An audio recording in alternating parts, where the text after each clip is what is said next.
Let's get right into it. Number 9. The fake ID rite of passage. Back in the 90s, getting a fake ID was a teenage milestone. These things were hilariously bad by today's standards. You'd be standing in line at a convenience store, sweating bullets, holding an ID made with a Polaroid photo and a Radio Shack laminator. The photo probably looked like it was taken during an earthquake, and the lamination had more bubbles than a jacuzzi, and it actually worked sometimes. The worst that could happen was the clerk would give you a knowing look, hand it back, and say, "Nice try, kid," maybe confiscate it if they were having a bad day. Today, that same scenario could land you in serious legal trouble. We're talking potential felony charges, thousands in fines, and even jail time. These days, even having a fake ID in your wallet is like carrying around a "please arrest me" sign. Modern IDs have more security features than your phone. Holograms, UV watermarks, microprinting. They've got those little clear windows with images that change when you tilt them. It's like Fort Knox had a baby with a driver's license. Those ID scanners at bars are not just for show anymore. They can spot a fake faster than your mom could spot a report card you tried to forge. In the 90s, getting caught with a fake ID was like getting caught passing notes in class. The bouncer might even laugh about how bad it was while throwing you out. Today, that same bouncer is legally required to report you, because what was once seen as a harmless prank is now in the same legal category as identity theft. Number 8. The rival school prank. Back then, rolling your rival school was like a high school rite of passage. It was as normal as wearing JNCO jeans or collecting pogs. You'd grab a few friends, load up on the cheapest toilet paper you could find, and head to enemy territory. The mission was simple: cover their campus in more white paper than a snowstorm in December. But try pulling that stunt today, and you'll have more blue lights in your rearview mirror than a police convention. These days, schools have more cameras than a reality TV show. They've got motion sensors that would make Mission Impossible look like amateur hour. And don't even think about posting it on social media. That's like leaving a signed confession on the police chief's desk. What used to get you a stern talking to, and maybe some weekend cleanup duty, now comes with words like criminal trespassing and vandalism charges. Here's a wild story from Heflin, Alabama. Some kids tried the old toilet paper prank in 2019, thinking they were keeping tradition alive. Instead, they got a full tactical response that made Call of Duty look like a game of tag. The police showed up with night vision goggles, because apparently, toilet paper is now a national security threat. The same cops who would have laughed it off in the 90s now have to treat it like they're dealing with Ocean's 11. One officer actually said, "Back in my day, we just cleaned it up and planned our revenge. Now they have to file reports longer than a CVS receipt." Number 7. Exploring abandoned buildings. Back in the 90s, exploring abandoned buildings was basically a weekend hobby. You and your friends would find some old factory or hospital, climb through a broken window, and instant adventure. The scariest thing you had to worry about was tetanus, or maybe bumping into another group of explorers. No security cameras, no motion sensors, no real-time police alerts. The most high-tech security you'd find was a rusty padlock that hadn't been checked since Reagan was president. But try that same thing today, and you're in for a very different kind of adventure. That abandoned building probably has more cameras than a reality TV show. Even if the place looks like it hasn't seen a human since Kurt Cobain was alive, there's probably a modern security system watching your every move. These systems can spot you before you even touch the building. Some places even have thermal cameras that can see you hiding in the dark. In the 90s, the worst that could happen was a cop telling you to leave. Now you're looking at criminal trespassing charges, breaking and entering, and if you're posting it online, you're basically creating evidence against yourself. It's like sending the police a confession video with a neat little bow on top. In the 90s, the only evidence of your adventure was maybe some grainy photos you'd show your friends. Today, people live stream their explorations, basically giving the police a real-time map to their location. Those cool abandoned places lists online, the police read those too. They're basically using Urban Explorer websites as their to-do list for patrol spots. Number 6. Borrowing street signs. It's 1995, you're in college, and your buddy Dave suggests borrowing the street sign from Butt Road. Back then, this was like taking a pen from the bank. Technically stealing, but nobody really cared. Street signs were basically the Pokemon cards of college dorm decorations. The more ridiculous the street name, the more street cred you got. Modern street signs are like Fort Knox with bolts. They've got special anti-theft screws, GPS trackers, and more cameras watching them than a Kardashian selfie session. Back in 1997, Some college kids thought it would be hilarious to steal a stop sign. A few hours later, 3 teenagers drove through that intersection, didn't stop because there was no sign, and got hit by a truck. None of them survived. The pranksters got charged with manslaughter. Turns out removing a street sign isn't just stealing government property. It's creating a death trap. Today, stealing a street sign can get you up to 5 years in prison. That's longer than some people get for robbing a store. Plus, you'll get slapped with a fine that'll make your student loans look like pocket change. The replacement cost for a single street sign is anywhere from $100 to $500. And if someone gets hurt because of your souvenir, hope you like orange jumpsuits. Number 5.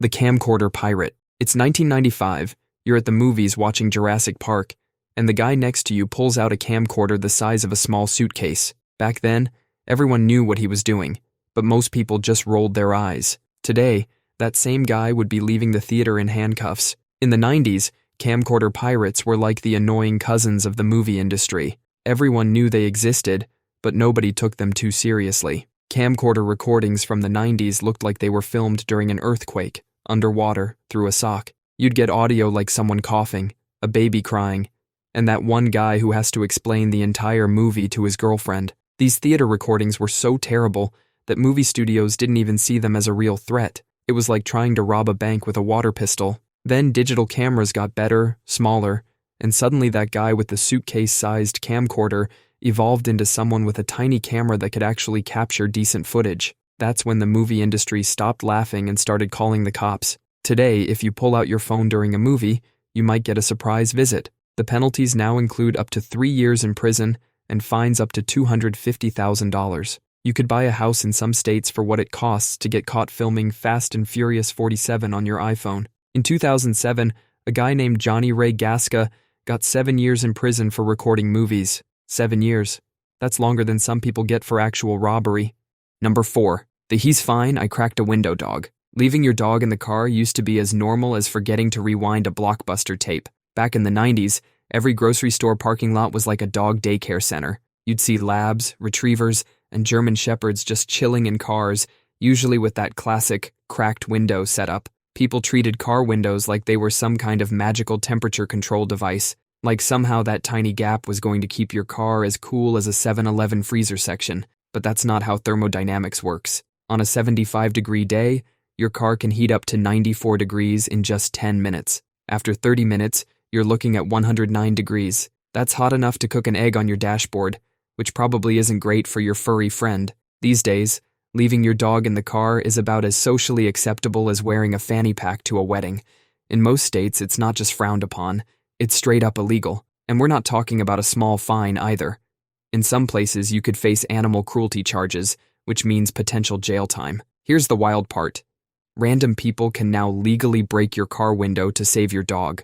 Imagine coming back from buying milk to find your window smashed and a note saying, "Sorry, had to save your dog."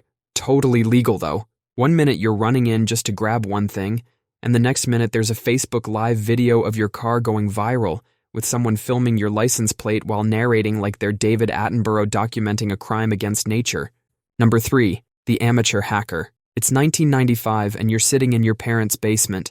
You've got a 56K modem that makes those weird alien noises when connecting. Your friend just told you about this cool thing called phreaking, where you can get free long-distance calls. All you need is a whistle from a Captain Crunch cereal box. Back then, this was seen as harmless teenage mischief. Today, that's a federal offense under the Computer Fraud and Abuse Act. In the 90s, hacking wasn't even a bad word. Movies like Hackers and War Games made it look cool. The typical 90s hacker was just a curious kid trying to figure out how things worked. Maybe you'd try to guess your school's computer password, or you'd poke around the local library system just to see what you could find. Today, that's called unauthorized access to a protected computer system. It comes with potential prison time and massive fines. In 1995, a teenager named Kevin Mitnick got arrested for hacking. He copied some software and peeked at a few company emails. The judge was so confused about computers that they put him in solitary confinement. They genuinely believed he could start a nuclear war by whistling into a phone. These days, the law is way more serious. Most of what we considered hacking in the 90s would be a required skill for IT jobs today. Understanding how systems work, finding security flaws, testing networks. That's literally what cybersecurity experts do. They just have permission now, and they get paid 6 figures instead of getting arrested. Number 2. Settling it on the playground. Back in the 90s, if someone stole your Pog collection or said your mom was ugly, there was a simple solution. You'd meet behind the school during recess and handle it the old-fashioned way. 2 kids would square up, throw some wild punches that mostly hit air, and 5 minutes later, they'd be best friends sharing a Capri Sun. The teachers would usually just roll their eyes and say, "Walk it off." But try that today, and you'll end up with more paperwork than a mortgage application. These days, a playground scuffle isn't just boys being boys. Now a school might call it assault. Schools have gone from shake hands and make up to call the police and press charges. And it's not just the schools. Everyone's got a phone camera now. That means your kid's playground disagreement isn't just going to the principal's office. It's going viral on social media, getting picked up by local news, and suddenly, your 10-year-old needs a lawyer. Back then, the worst consequence was maybe a bloody nose and a detention. Now your kid could end up with a juvenile record before they even learn algebra. Some schools have gotten so strict that even playing cops and robbers can get you suspended. It's like we went from kids will be kids to kids will be convicts in just one generation. Number 1. Selling single cigarettes. Back in the 90s, if you wanted a single cigarette, you'd walk into any corner store and ask for a Lucy. It cost about 25 cents. Nobody batted an eye. Store owners would open a fresh pack and sell them one by one. Some stores had little glass jars on the counter filled with single cigarettes. But try that today, and you might end up in handcuffs. Selling single cigarettes is now a serious crime. Fines can go up to $10,000 in some states. Get caught repeatedly, and you might face jail time. The reason is partly tax laws. Cigarette packs have tax stamps. Break open a pack to sell singles, and you're selling untaxed tobacco.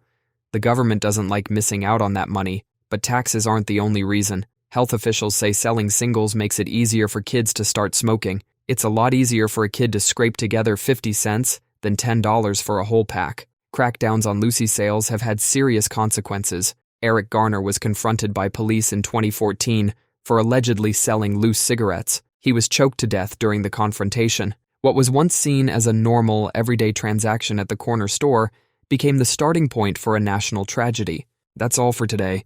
I'll be making similar videos in the future. Subscribe to see them.